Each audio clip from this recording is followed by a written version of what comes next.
Hey guys, I'm Conrad. Welcome to The Gist.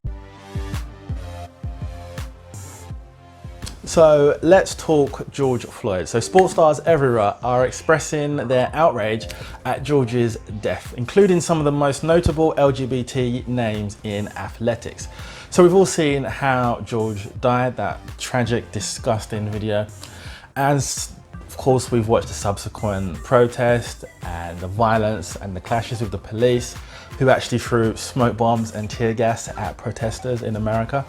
Well, many athletes of colour, including LeBron James, shared images of Floyd beside photos of Colin Kaepernick symbolising the kneeling. Now, I just want to say, and I found this quote and I really like it, LGBT people sympathise with the horrors of being subjected to deadly, violent, illegal crime based on just simply existing. In 2018, advocates tracked at least 26 murders of transgender or non-gender conforming people in the US. We still have a long way to go. Hello, Munroe Bergdorf. I really like her. Now, in the light of the George Floyd murder, many brands are posting Black Lives Matter in various abbreviations or pictures. Well, Munroe took to Twitter and accused L'Oreal of throwing her to the wolves when they sacked her over a Facebook post highlighting white privilege. Do you remember, back in 2017?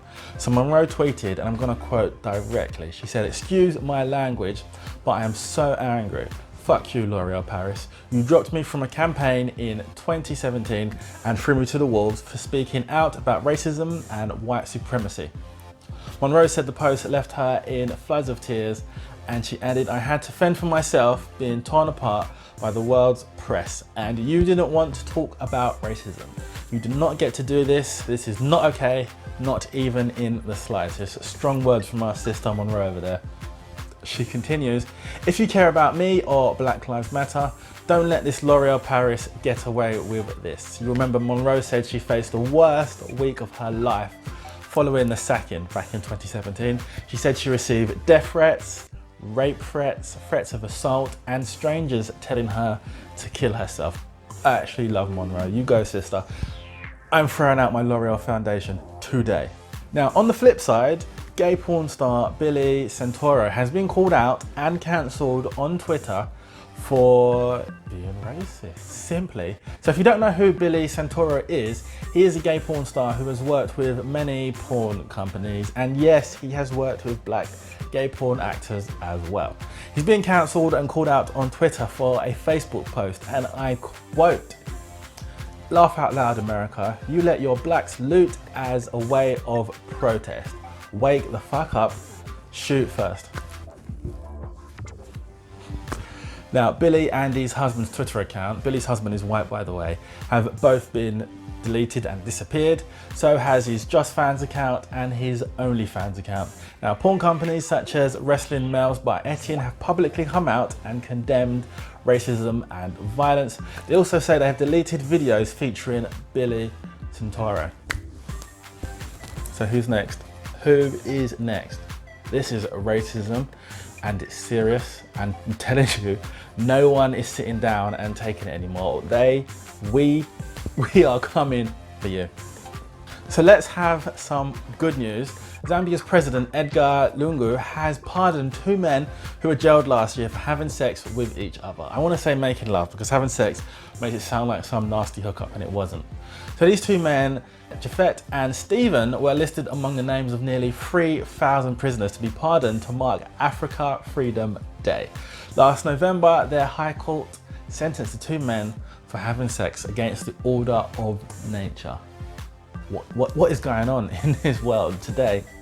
Now, the two men were booked into a lodge, and a worker who worked at the lodge peered through the open window and saw them having sex, the court heard. For me, the pervert looking through the window is the one who committed the crime. That is the one who should be sent to prison. Now, are you still using Grindr? Ew. Anyway, the dating and hookup app says it will remove the ethnicity filter from the next version of its app following years of criticism from its users. Now, the app currently lets people filter potential matches to their age, height, weight, and ethnicity. emphasis on the ethnicity. I may be wrong, but I don't personally want to message someone and find out they're racist. I'd rather just stop that mess at hello. Let me play devil's advocate. Just work with me here. We are all attracted to who we are attracted to, whatever race, size, shape, muscle that could be. So what's wrong with having filters that show you only the type of person that you like, that turns you on? Surely that's just your personal business. Anyway, critics say the ethnicity filter fuels discrimination, that the app does too little to tackle racism. Here's some tea. I heard this only happened because the white people were speaking up and complaining on social media and shaming Grindr. I actually feel to wash my hands after that story. And finally, LGBT Africans are sharing their challenges of life during this COVID situation we're living through.